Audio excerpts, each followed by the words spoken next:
কর্মকর্তা কর্মচারীদের আন্দোলন স্থলে বাড়তি পুলিশ, বিজিবি, সেনা সদস্যদের উপস্থিতি দিনভর উৎকণ্ঠা ছড়িয়েছে জাতীয় রাজস্ব বোর্ড এনবিআরে। ভবনের ভেতরে সংবাদ সম্মেলনও করতে দেওয়া হয়নি আন্দোলনকারীদের। পুলিশের দাবি, এনবিআরের উচ্চ পর্যায়ের আশঙ্কা এবং অনুরোধে নিরাপত্তা জোরদার করা হয়।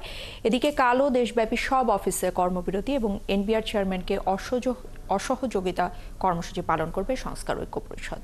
রুহুল আমিনের রিপোর্টে বিস্তারিত। কালার এক্সপার্ট, জর্জ স্যাপ এবং মাইল্ড অন হ্যান্ডস টেকনোলজি সমৃদ্ধ অরিক্স ক্রিস্টাল ওয়াশ আপনার লন্ড্রি এক্সপার্ট।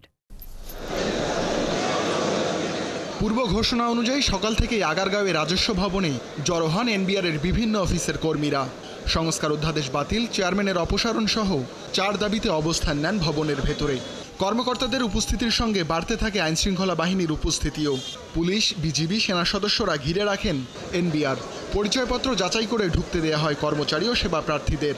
এক পর্যায়ে ভবনের ভেতরেও প্রবেশ করেন আইনশৃঙ্খলা বাহিনীর সদস্যরা। আমাদের যা সহকর্মীর পাশাপাশি বাংলাদেশ সেনাবাহিনী, বিজিবি, র্যাব রয়েছে। আমরা জাস্ট এখানে কোনো নৈরাজ্য যেন না হয় এটিকে প্রতিরোধ করার জন্য আমরা এখানে অবস্থান করেছি।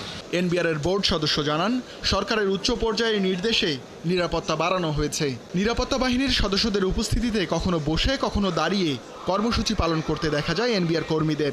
কখনো প্ল্যাকার্ড দেখিয়ে, কখনো করতালি দিয়ে নিজেদের উজ্জীবিত রাখেন তারা। কর, ভ্যাট ও কাস্টমসের বিভিন্ন দপ্তরের কর্মীদের এনবিআরে উপস্থিত হওয়ার ফলে ভেঙে পড়ে রাজস্ব আদায় কার্যক্রম। এনবিআর ভবন আমাদের নিজস্ব একটা প্রেমিস, আমাদের ডিপার্টমেন্ট, আমার ঠিকানা, আমার হোম, আমার সেকেন্ড হোম। একটা বড় সময় আমি এনবিআর ভবনে কাটাবো, আমার অফিসে কাটাবো। আজকে এনবিআর ভবনের বাইরে এসে আমাকে প্রেস ব্রিফিং করতে হচ্ছে।